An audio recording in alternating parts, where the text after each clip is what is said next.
दोस्तों आज हम आपके सामने दो सोलिनॉइड की सर्विस करके दिखाएंगे। दो टाइप के सोलिनॉइड वाल होते हैं, उनकी सर्विस करेंगे और आपको दिखाएंगे कि सोलिनॉइड वाल की सर्विस आप किस तरीके से कर सकते हैं। सबसे पहले आप इनके ये आप देख रहे हैं, इसके जो सोलिनॉइड पर मैग्नेट फील्ड बनती है उसको हम उतारेंगे। ये आपके सामने अब इसका जो प्लंजर है उसको खोलेंगे। ये आप देख रहे हैं, इसको हम स्क्रू रेंच की मदद से हम इसको खोल लेंगे। तो वीडियो थोड़ी सी फास्ट है, लेकिन आपके टाइम की बचत के लिए, और दो वीडियो इसमें मैंने दो टाइप्स की जो सोलेनॉइड वाला है उनकी मैं इसलिए कि आप दो टाइप्स आपकी क्लियर हो जाए इस वीडियो में। ये आप देख रहे हैं, इसी तरीके से हम दोनों इनके वाल की खोल लेंगे। इसके आगे हमारा नॉन रिटर्न वाल लगा हुआ है, ये आप देख रहे हैं। ये हमारे वैक्यूम पर्ज लाइन के ऊपर लगे हुए हैं, ताकि जो हमारी एयर अगर हमारे मतलब कि लाइट चली जाती है जी किसी वजह से, अगर वो काम नहीं करते तो हमारा जो ऑटोमेटिकली नॉन रिटर्न वाला है वो बंद हो जाए।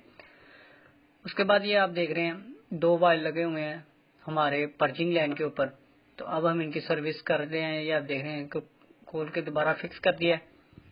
तो इसी तरीके से इनकी वाल की सर्विस, अगर जो दूसरा है उसकी हम अच्छे तरीके से आपको इंटरनल उसका जो डायग्राम होती है वो भी आपको दिखाएंगे कि वो किस कहाँ से आती है और कैसे एयर आपकी बंद होती है और कैसे वाल खुलता ऑपरेट होता है, सोलेनॉइड वाल कैसे ओपन और कैसे क्लोज होता है।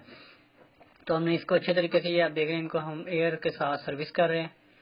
तो ये आप देख रहे हैं, ये दूसरे टाइप का है हमारे पास। इसके ऊपर वाली साइड के ऊपर जो हमारा मैग्नेटिक फील्ड है वो लैदा बनती है।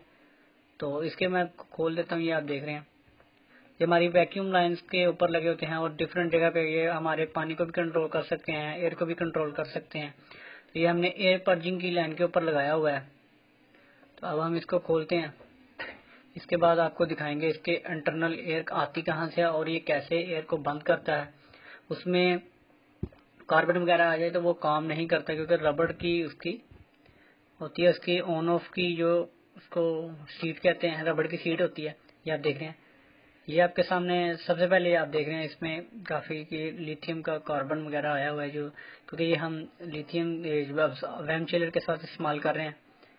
तो अब हम इसको साफ करेंगे अच्छे तरीके से। ये आप देख रहे हैं, ये इसकी सीट है जो इसको, ये आप देख रहे हैं, ये रबड़ की सीट है। ये भी थोड़ी सी हार्ड हो जाती है, अगर आप इसकी सर्विस वगैरह करते रहेंगे तो ये ठीक रहेगी। यहाँ से हमारी इन होती है एयर, और ये आप देख रहे हैं, ये साइड के ऊपर ये छोटा एक सुराख नजर आ रहा है। सेंटर से हवा आएगी और जो छोटा सुराख है आगे वाला, वहां से हमारी आगे एयर, ये आप देख रहे हैं, एक साइड पे एक छोटा सा होल है, वहां से हमारी एयर आउट हो जाएगी। तो जैसे ही हम इसको बंद करेंगे तो जो इसकी जो सीट है ये सेंटर वाले होल में बैठ जाएगी। जो एयर अंदर से आती है या बाहर जाती है वो हमारी एयर अंदर नहीं जाएगी। तो ये इस तरीके से ये जो सोलेनॉइड वाल होते हैं ये इस तरीके से काम करते हैं। अब हम इसको ऑन करेंगे, इसको हम वैसे ही इसके ऊपर रख के चेक करेंगे।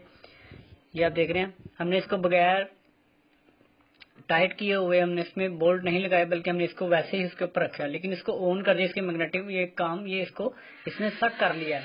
तो ये देख रहे हैं, ये अपनी जगह से उठ नहीं रहा। इसका मतलब ये अब हमारा एयर टाइट हो गया, ये अब ठीक काम कर रहा है। उसके बाद ये जो वाल लगा हुआ है, ये हमारा जब हम पंप को बंद करते हैं तो जो ये एयर आती है ये उसको बाहर निकाल देता है। ये आप देख रहे हैं, ये हमारे पंप बंद करने के बाद ये ऑन होगा थोड़ी देर के लिए, उसके बाद ये दोबारा बंद हो जाएगा। तो ये आप देख रहे हैं, ये अब हम इसको दोबारा, ये हमारी सर्विस हो चुकी है। इसको आप पानी से सर्विस कर लें, उसके बाद इसको अच्छे तरीके से कपड़े के साथ साफ करके ऑयल शॉइल लगा के आप इसको बंद कर दें। तो अब हम इसको स्क्रू लगा देंगे। तो इस तरीके से आपकी जो इस वाल्व वगैरह की इनकी सर्विस होती रहेगी, तो ये सही काम करते रहेंगे। तो इनका ये सोलेनॉइड वाल्व बहुत ही अच्छे तरीके से काम करते हैं। अगर इनमें कोई कचरा वगैरह ना आए, यहाँ से हमारी लाइन में इन होगी तो ये ओपन हो जाएगा। जब हम इसको वैक्यूम ऑन करते हैं तो ये वाल ऑन कर देता है, मैग्नेटिक फील्ड बनती है, प्लंजर उठ जाता है और हमारी एयर बाहर आना शुरू हो जाती है। नीचे से हमारा वैक्यूम पंप कनेक्टेड होता है। उसके बाद जो आगे वाला पंप है वो जब हम इसको बंद करते हैं तो जो एयर होती है उसको बाहर निकाल देता है। आप देख रहे हैं। तो अब हम इसको स्क्रू को लगा के अच्छे तरीके से टाइट कर देंगे। दोस्तों, अगर आपको हमारी वीडियो अच्छी लगी तो हमारे चैनल को लाजमी सब्सक्राइब करें और बेल आइकन के बटन को लाजमी प्रेस करें, ताकि हम HVAC से रिलेटेड जो भी वीडियो अपलोड करें वो आपको